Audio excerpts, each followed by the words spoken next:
going on, YouTube? Welcome to the channel. This is Lone Wolf, and in this video, we're going to talk about the Necrolord Covenant Soulbinds for the 9.1 patch. Alright? So with that being said, let's get into it.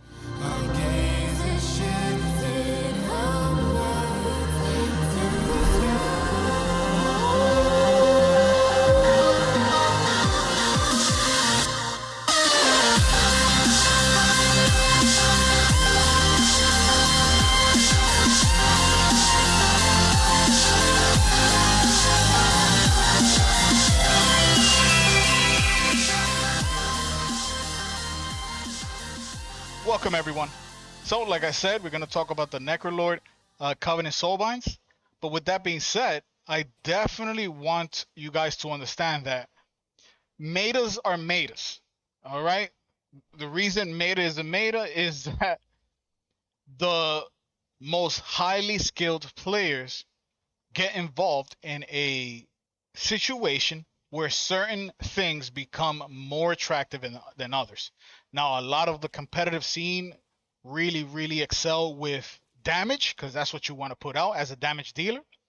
But there are other circumstances like solo play, Torghast, World PvP, arenas that really change what is more valuable in certain circumstances.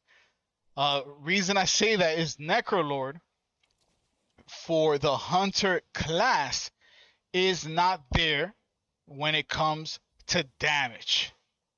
But what it is there that completely overtakes the other covenants is survivability and understanding of just living. All right, you have much more absorption. You have a lot more conduits that emphasize that, but not many conduits that really emphasize damage. They do have some, but nowhere near as much as the other soulbinds. All right.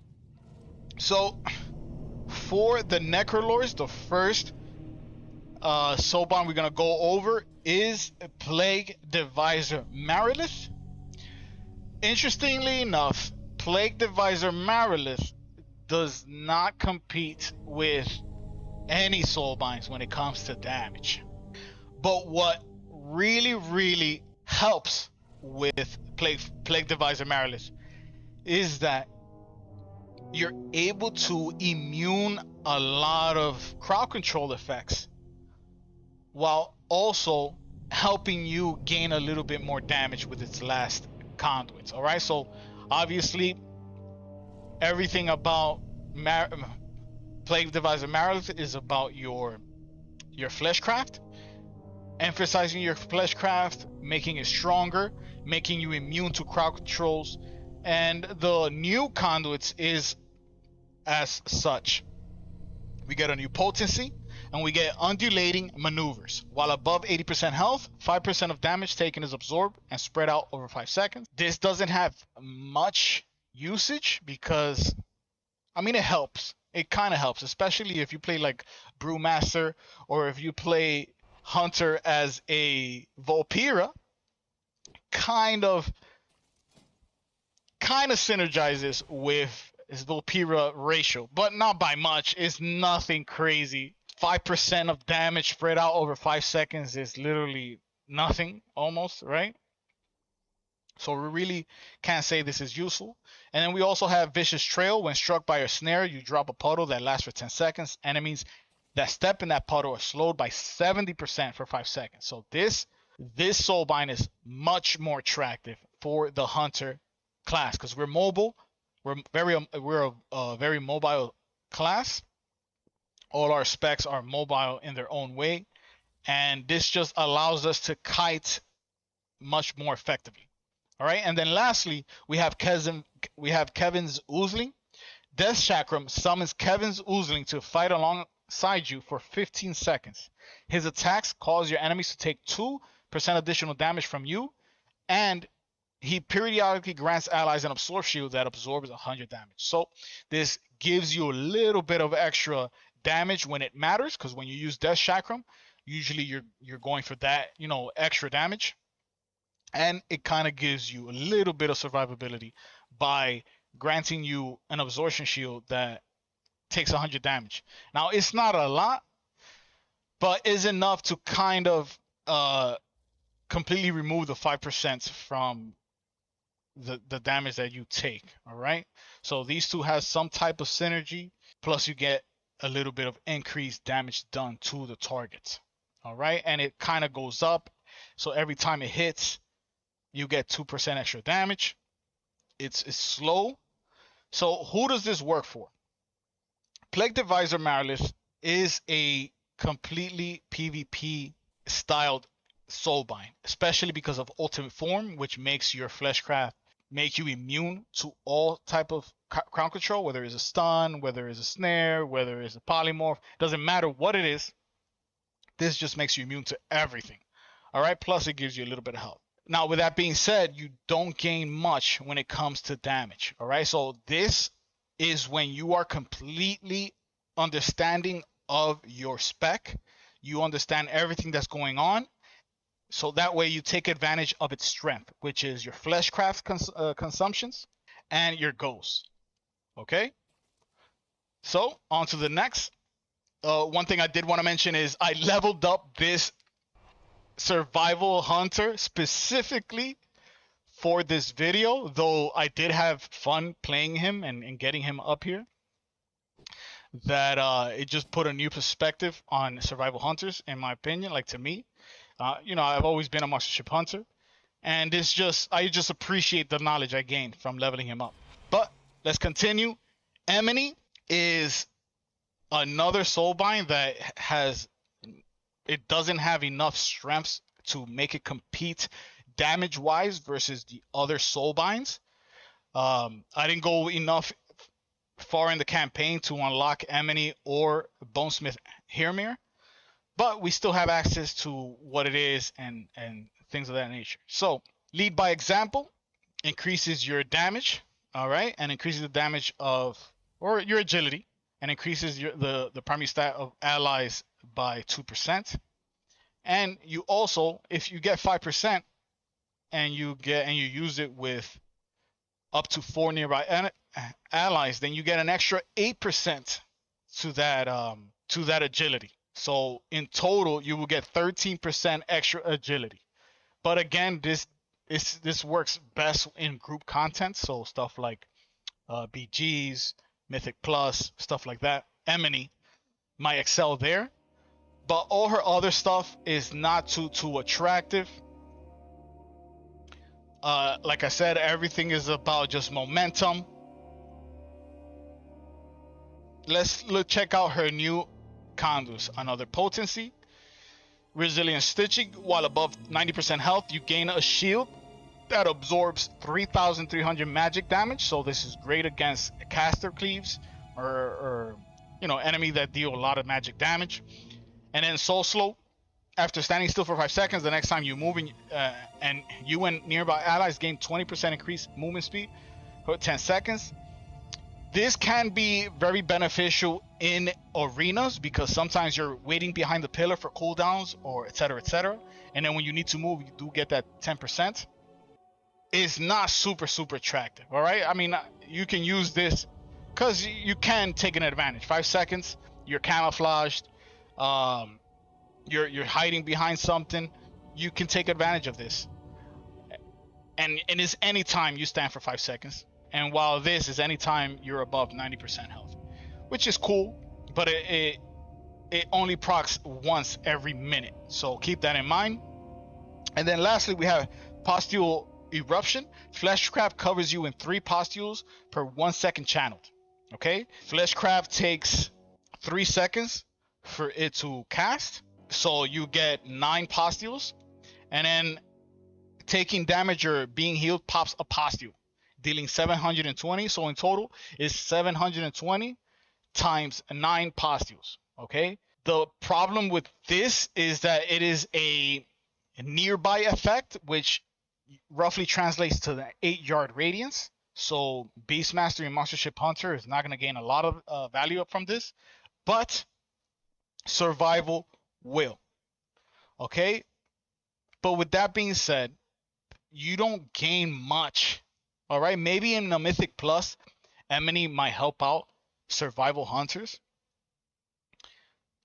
It might help out BM, and it might help out marksmanship hunters as well.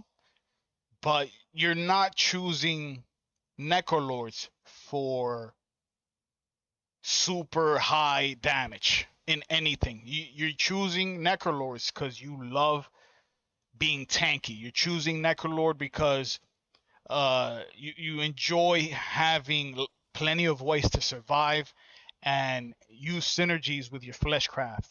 And then lastly, we're gonna check out Bonesmith Hairmere. Bonesmith Hairmere is the strongest soulbind for all specs of Hunter.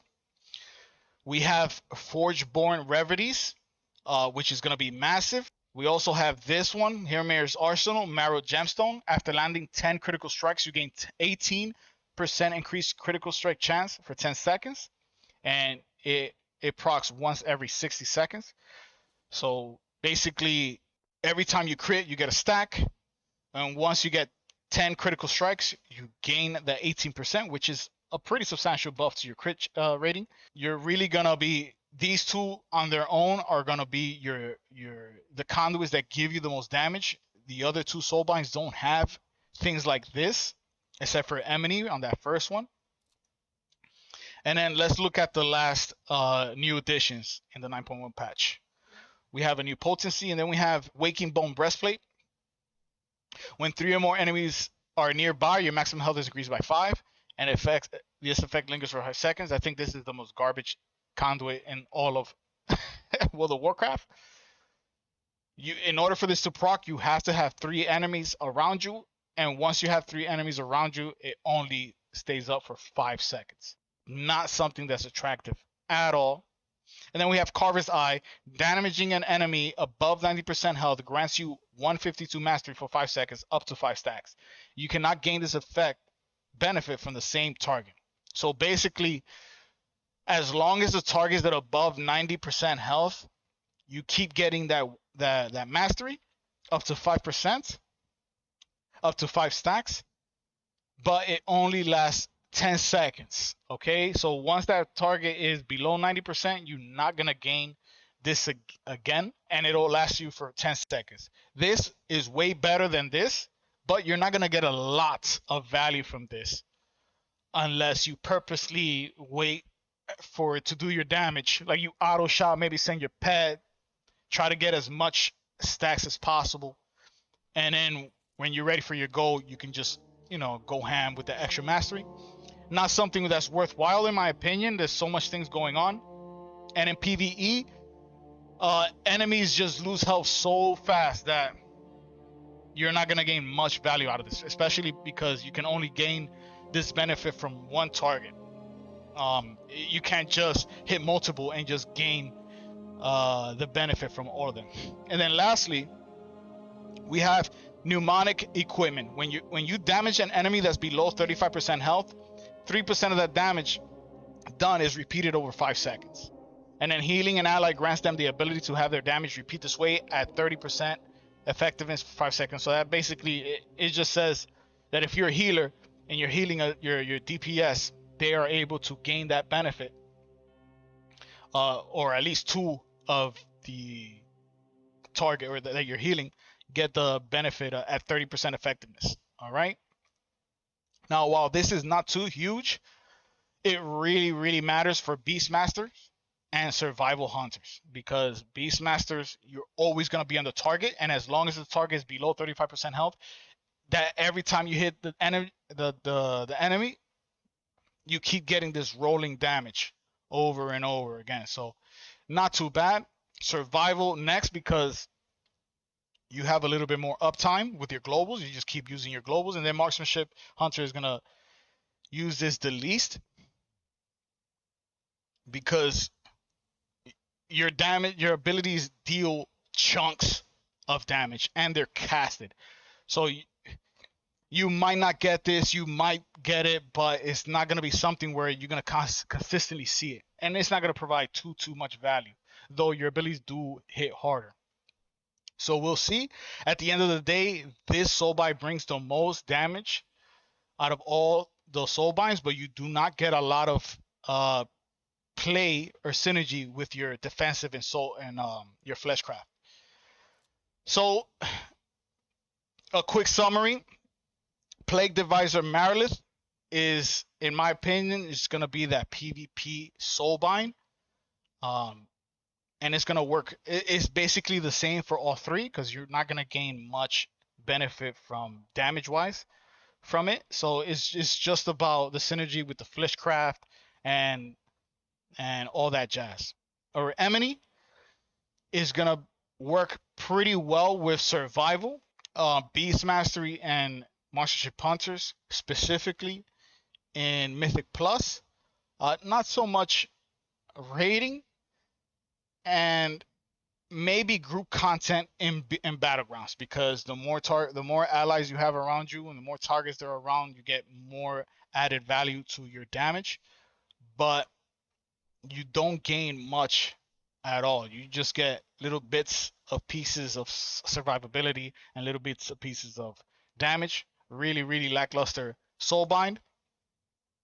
And then Bonesmith Hammer is just going to give you that damage. Now, with that being said, so the interesting thing about the Necrolords is that you're not going to be choosing the Necrolord Covenant because of the Soulbinds. You're going to be choosing the Necrolord Covenant because of the abilities, Death Chakram and Fleshcraft. Now, that's different than saying that, hey, I'm going to go Knife because Naya is super strong. Or I'm going to go Venthyr because Nagia is super strong. And the synergies between that. Here, there's basically no synergy with all the Soulbinds, except for maybe a little bit of Bonesmith Hammer. But the synergies come in with your abilities. Okay? Another thing to keep in mind, the legendary for the Necrolord Covenant is also very attractive. All right? It allows you to apply explosive shots to 2 targets. Now, I want to say one explosive shot with Monstership Hunter is pretty substantial damage. So just having 2 without having to use another global to put explosive shot, it's going to be sweet. It's going to be sweet. Very nice. This will be the go-to legendary when it comes to damage-wise as a Necrolord Hunter. Now, let's speak about the abilities and the specs of the Hunter class, okay? So for Monstership Hunter, you can do, obviously Monstership Hunter is all about your burst. So while this is on a 45-second cooldown, in PvE, you're going to use it all on, on cooldown. You're going to keep pumping out damage just like normal, except that you're going to be using your Death Chakram. The focus that you gain from Death Chakram is not so effective, or is not as, like, it doesn't synergize with Monstership Hunters, because your abilities as a Monstership Hunter is governed by cooldowns. So your aim shot has a cooldown, your kill shot has a cooldown, your rapid fire has a cooldown. You have to gain focus with your steady shot.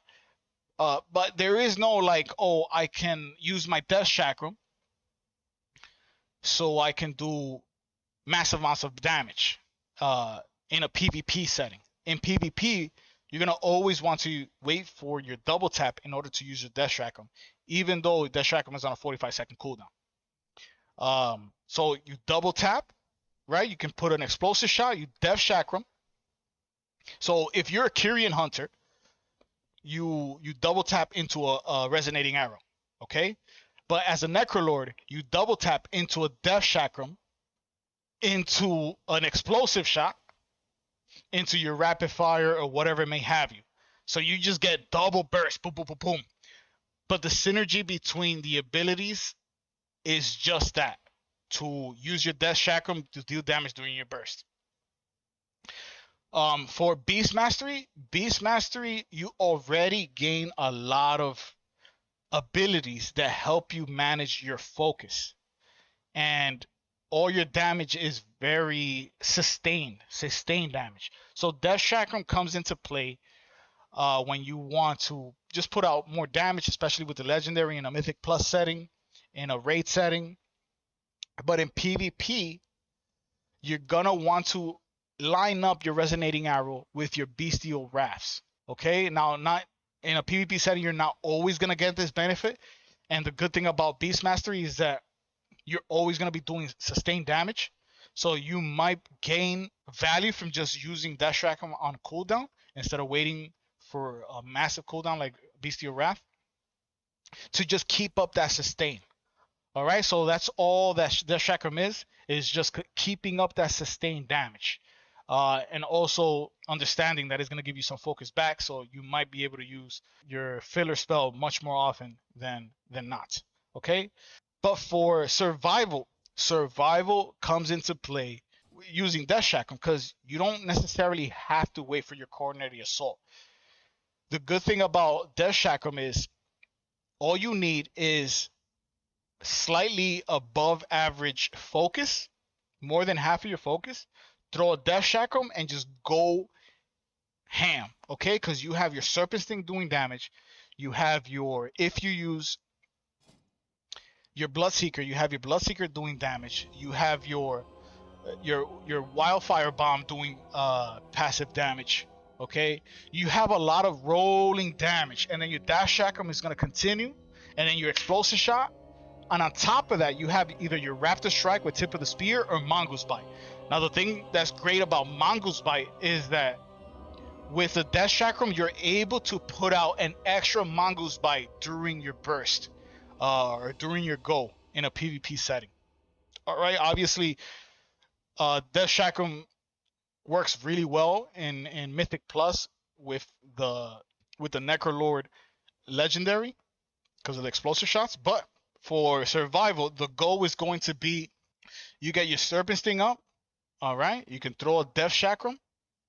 You throw your bomb, and while Death Chakram is going and your explosive shot is coming, you're in there hitting with the Mongoose Bite. Boom, boom, and your kill commands. And at some point, your explosive shot is gonna go off, and you keep going with your Mongoose Bite, making your Mongoose Bite hit harder and harder. Something that's interesting about survival is that you don't always need your coordinated assault to kill. You can kill without it, which is cool.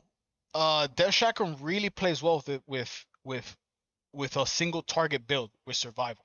All right, with that in and out gameplay coming in, boom, smacking people. Especially with Carve, it's the same thing with multiple targets. If you have little focus or something and you need just extra damage, Death Chakram into a Carve, into a Wildfire, Explosive Shot, super attractive. Necrolords are a very specific playstyle. You just want to be tanky, you want to feel tanky, and your Death Chakram playing with your focus and dealing damage in that opportunity of your goals. Okay, it plays different with each spec. Like I said, you can use as marksman. You have to wait for your burst to use Death Chakram. As Beast Mastery, you can just use it to just keep up with the sustained, and then with survival is for your goals. Okay, it doesn't matter when it is. You're just gonna be strong whenever Death Chakram is about to be up. Your goals are gonna be much more stronger. All right, guys. I hope you guys enjoyed that. This is the last video for the Covenants. Definitely give it a like, especially since I leveled up this character for this. Definitely share this video to people you think is going to get some insight or value from this. Subscribe for more videos. And with that being said, I'll catch you guys on the next one. Peace.